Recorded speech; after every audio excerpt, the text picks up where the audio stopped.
Bu videoda Tuna eşofman altı kalıbımın dikim aşamalarını anlatacağım. Eşofman altı kalıbını diken1.com web sitemden edinebilirsiniz. Kalıp seri beden halindedir. Ben 52 bedeni keseceğim. 52 bedeni kesmek için üzerine aydinger kağıt gibi, şeffaf muşamba gibi farklı bir kağıt koyup üstten izini alarak kalıbı çoğaltabilirsiniz. Fakat ben bu şekilde kenarlardan düzgünce keserek istediğim kalıbın çizgilerine uygun bir şekilde katlıyorum ve kalıbı bu şekilde kullanıyorum. Sonrasında katladığım yerleri açarak daha büyük bedenleri de kullanabilirim.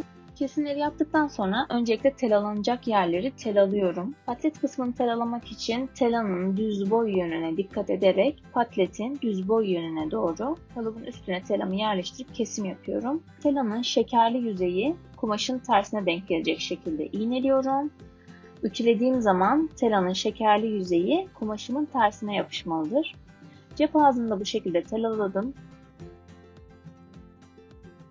Eşofman ön bedenine aldığım işaret kadar bir bölüme tela kesiyorum. Bu kısma dikiş dikeceğim için ve cepte esneme olma ihtimali olduğu için bu kısma tela ütülüyorum ve garantiye alıyorum. Esnemeyi en aza indirmeye çalışıyorum.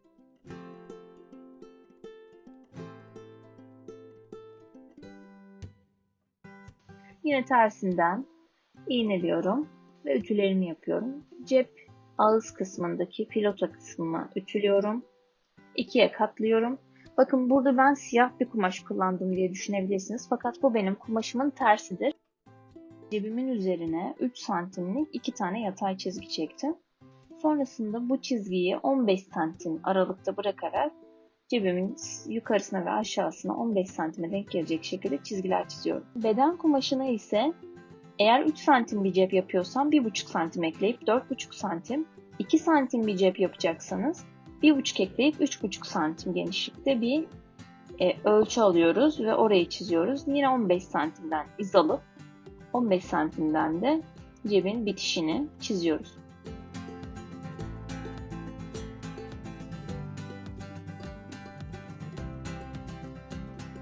Yerleştirirken kat yeri iç tarafa gelecek şekilde ve çizgileri bakıp uzun tuttum. Özellikle uzun bıraktım. Üstüne cebi yerleştirdiğim zaman sorun yaşamamak adına 15 santim hesapladığım yeri dikiyorum. Ne eksik ne fazla, tam o kısmını dikin lütfen.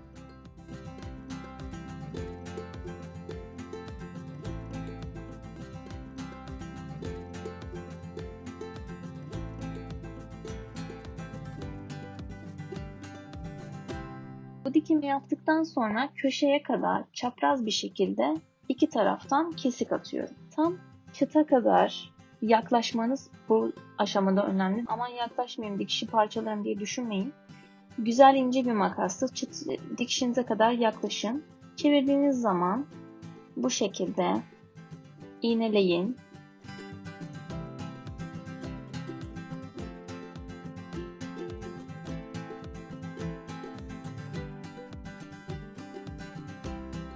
Şimdi ilk olarak bakın alttaki iğneyi kaldırdım. Elimi alttaki üçgenle tutturdum.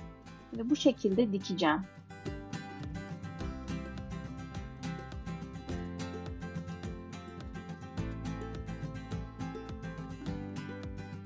Aynı işlemi diğer taraf için de yapıyorum. Elimle tutuyorum.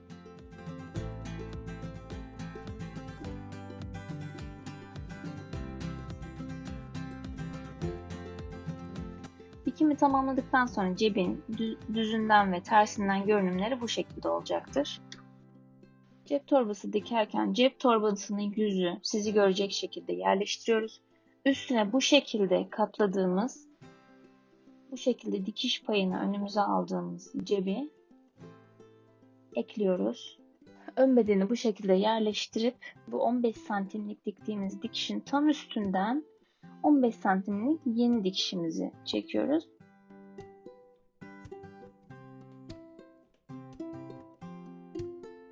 Diktikten sonra bu şekilde görünecektir. Diğer cebi de yüzü içte kalacak şekilde, yüz yüze bakacak şekilde yerleştiriyoruz.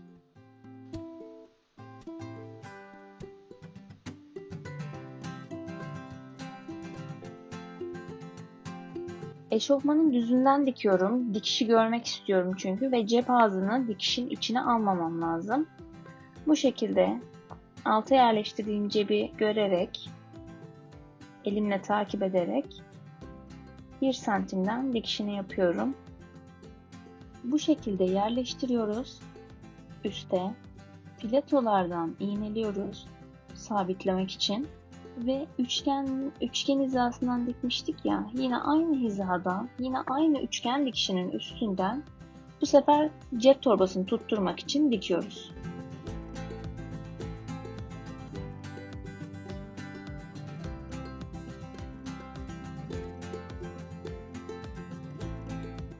En son olarak da cebin diğer torbasının kat yerini düzgünce tutup katladığımız yerin üstünden dikiyoruz. Dikişe kadar dikiyoruz.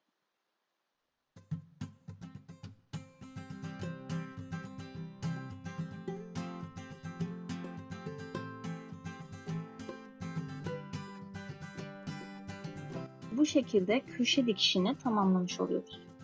Cep torbalarını düzgünce açıyoruz. Yine fileto tarafından iğneliyoruz.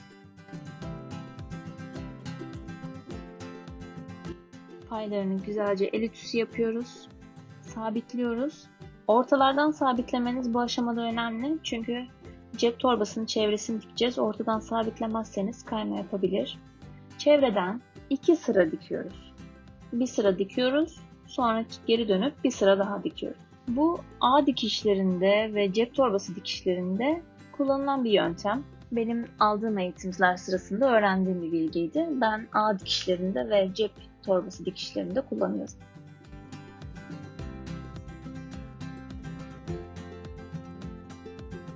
Son olarak cep torbası çevresinden overlock dikiş geçmeyi unutmayın.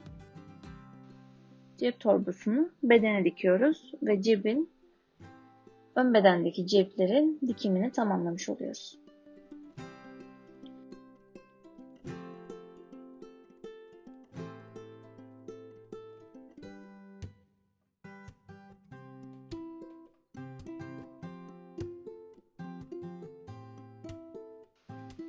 Şimdi arka bedeni yüzü bize bakacak şekilde yerleştirdik. Üstüne ön bedeni yüzü arka bedene bakacak şekilde yerleştiriyoruz. Bel hizasından iğneliyoruz. Diz denklik çıtını iğneliyoruz. Bir de uç taraflardan iğneliyoruz. Uç kısımdan iğneliyoruz.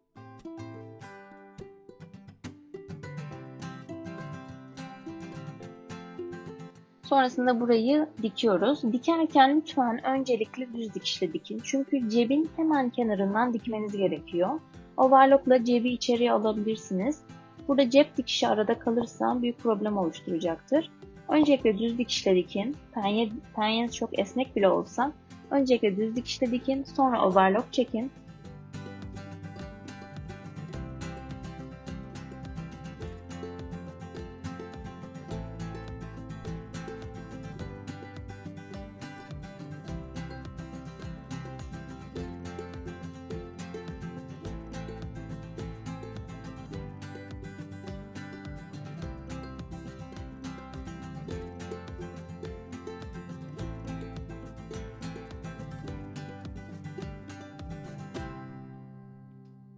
İki yan bedeni tamamladık. İkisini yüzü yüzünde üst üste yerleştiriyoruz ve ağ dikişlerini iğneleyip dikiyoruz. Diktikten sonra da overlock çekiyoruz. Overlock'unuz yoksa sürfile ile zikzak dikiş de yapabilirsiniz. Ya sürfile ya da overlock muhakkak kullanmanızı tavsiye ederim. Düz dikişte bırakmayın. Çalışmanız daha temiz olacaktır. Patlet kısmını bu şekilde katlayarak iğneliyoruz.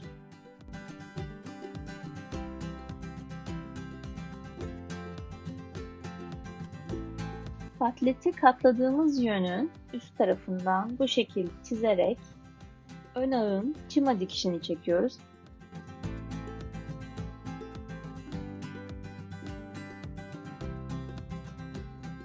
Çevirip arka ağın da çıma dikişini çekiyoruz. Orta ağ kısmı dikimine geldik. Bu kısmı ben siyah kısmı yüzü olarak kullanacağım için siyah kısmını içe verdim. Ve gri kısmı benim kumaşımın tersi oluyor. Ağ parçasının üzerinde belli çıtlar vardı. O çıtlara dikkat ederek ön ağ ve arka ağ çıtlarına dikkat ederek bu parçayı da iğneliyoruz.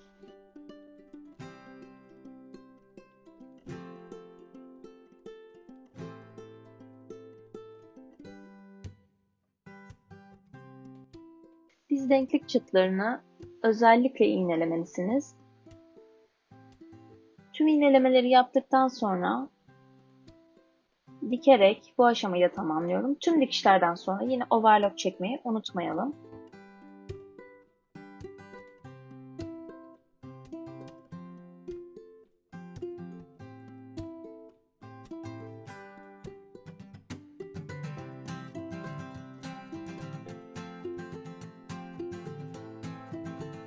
A dikişlerinde ve yan dikişlerde spor dikiş yapmıştık. Üstten çima dikişi yapmıştık. Burada da çima dikişi yapacağız üstten. Bunu nasıl yapıyoruz? Bacak sonuçta dar bir bölge. Oraya nasıl işle girebiliriz? Ayağı nasıl yerleştirebiliriz?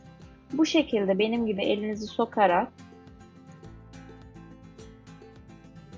eşofman paçasını bu şekilde tutun ve ayağı ortada bırakacak şekilde, yüzü sizin göreceğiniz yanda kalacak şekilde yerleştirin.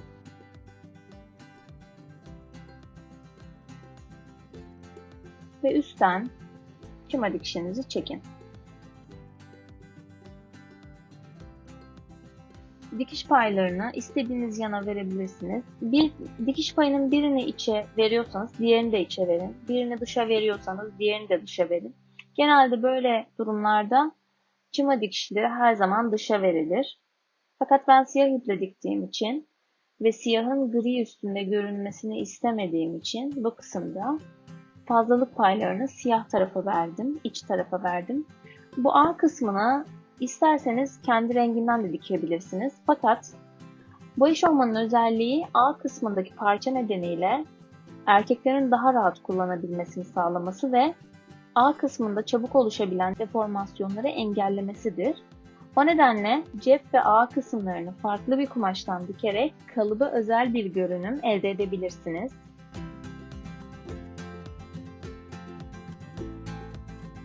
Bel bandı için kuş gözü basacağımız ya da ilik açacağımız yerlerin işaretini alıyoruz ve tersinden tel alıyoruz.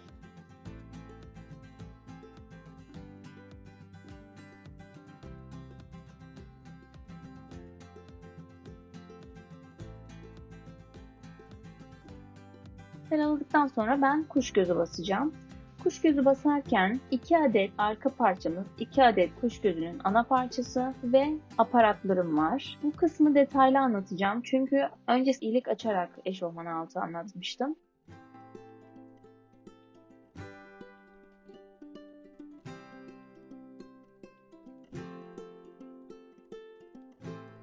Vidalı kısmı üste takıyorum. Vidasız kısmı alta yerleştiriyorum. Kumaşıma kuş gözümü yerleştiriyorum. Arkasına vidasını takıyorum ve sonra yüzü altta kalacak şekilde yerleştirip presliyorum. Şimdi bir de yakından görelim. Yüzü bu şekilde alt tarafta kalacak. Tüm çıt çıt basımlarında yüz her zaman altta kalır. Buna dikkat edin. Ve tüm çıt çıt basımlarında lütfen tela ütülemeyi de ihmal etmeyin. Bel bandını bu şekilde katlıyorum ve yan dikişini tamamlıyorum. Diğer bel bandını da aynı şekilde diktikten sonra ikisini yüzü yüzüne bakacak şekilde dikişli olan yerlerinden iğneliyorum. Bu aşamada bel bandı normal eşofman beliniz daha kısadır. İsterseniz eşofman belini ölçüp onun kadar uzunlukta bir bel bandı elde edebilirsiniz. Bir açıklık bırakıyoruz. Kuş gözü basmadığımız bel bandı tarafında açıklık bırakıyoruz. Buradan lastiği geçireceğiz. Bel bandının üst tarafını dikiyoruz. Bu aşamada dikeceğiniz kişinin belini ölçüp ona göre lastik takabilirsiniz. İçine lastiği yerleştirip sonra bel bandını bedene dikebilirsiniz. Bel bandını çevirip düzlüyoruz ve düzlediğimiz kenardan ince bir dikiş geçiyoruz. İsterseniz diktiğiniz eşofmanın belini ölçüp bu 55 santim mesela 110 santimlik bir bel bandı kesip ona göre dikiminizi yapabilirsiniz. Fakat benim kalıbımda bel bandı biraz daha küçüktür gördüğünüz gibi. Çünkü belde çok fazla lastikle toparlanmış bir bel bandı görmek istemedim. Bu aşamada lastiği gösterdiğim gibi dikeceğiniz kişinin belini ölçüp ona göre kesip üst üste getirip bu şekilde dikin ve bel bandının içine yerleştirip bele dikin. Ben bu aşamada lastiği geçirmiyorum. Çünkü prova etmem için akşam eşimin işten gelmesini bekleyeceğim. Şimdi bel bandını ikiye katlıyorum. Bedeni ve bel bandını dörde bölüp birbirine dikeceğim.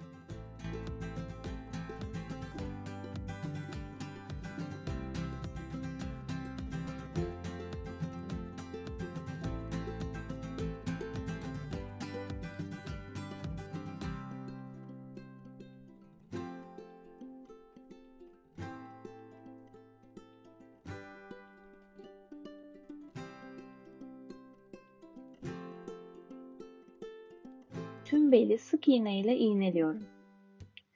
Ne kadar çok iğnelersem o kadar kolay dikerim.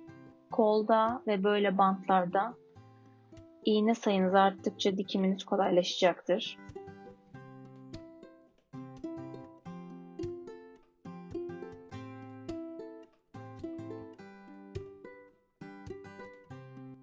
Bandın dikimini tamamladıktan sonra bu şekilde görünecektir. Lastik geçirmesi ve bağcık geçirmesi kaldı. Şimdi üst kısmı tamamladık. Alt kısma geçelim. Bilek bandını dikelim. Atleti bu şekilde olacaktır. Arkadan da bu şekilde görünür.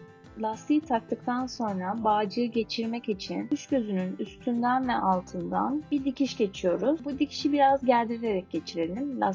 Bu hem bağcık için düzgün bir yol oluşturacak hem de lastiğin dönmemesi için ek bir dikiş olacaktır. Şimdi A kısmı da bu şekilde oldu. Bilek bandı için kestiğim kalıpları önüme alıyorum.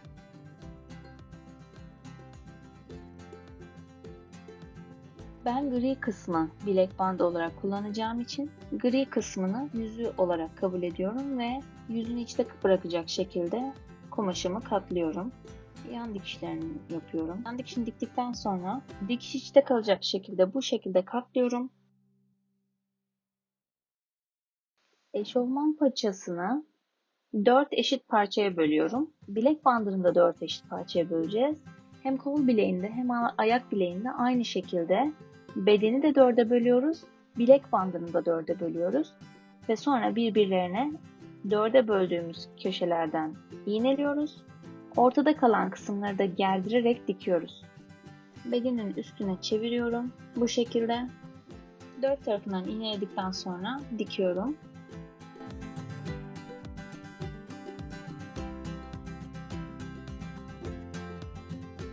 Dikince bilek bantları da bu şekilde görünür. Tuna eşofman altı dikimi bu şekilde. Aklınıza takılan sorular varsa lütfen yorum kısmına bırakın. Kalıbı diken1.com web sitesinden erkek sekmesi altında erişebilirsiniz. Tuna eşofman altının üstüne ücretsiz maro erkek tişört kalıbını da dikip ailenizin erkeklerini sevindirebilirsiniz. Keyifli dikişler dilerim. Şimdi kalıpla ilgili bir püf nokta vermek istiyorum. Bu kalıp şöyle bir kalıp, bakın. Yani bunun dikilmişi şöyle, arada şöyle bir parçası var. Yani A kısmını saran ekstra bir parçası var kalıpta. Bu da erkeklerin rahat oturduklarında, rahat hareket ettiklerinde bu A kısmında rahatça A kısmında kolayca sökülme olmasın diye yapılmış bir tasarım. Ben bu şekilde bir eşofman altı diktim bir sene önce eşime. Çok normalde eşofman altlarını hep tadilat yaparım, pantolonlarını tadilat yaparım. Ama bunu yaptığımdan beri hiç tadilat yapmıyorum. Bu çok güzel. Hem A'da, yani şöyle söyleyeyim. Normalde A kısmında 4 dikiş bir araya geldiğinde bu dikiş kasma yapıyor ve buralarda yırtılmalar olabiliyor. Ama siz şu anda şu şekilde yapıyorsunuz. Dikişi bölüyorsunuz.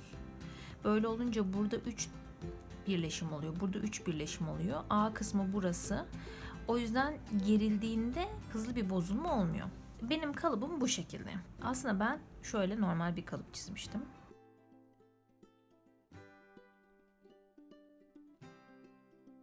Burayı da aynı şekilde 4 santim. Normal bir eşofman altı dikmek isterseniz A kısmı o benim çizdiğim, hazırladığım gibi olmayan normal bir eşofman altı dikmek isterseniz böyle 4 santim uzatarak kalıba bu şekli verin ve bu şekilde bir eşofman altı elde edebilirsiniz. Ama benim kalıbım böyle değil. Benim kalıbım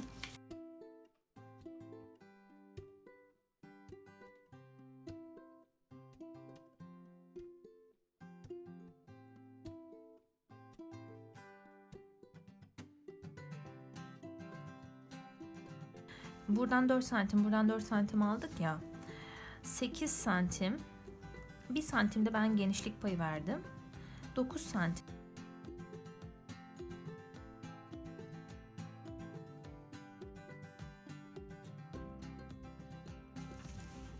Şimdi bu şekilde bir ara kalıp hazırladım.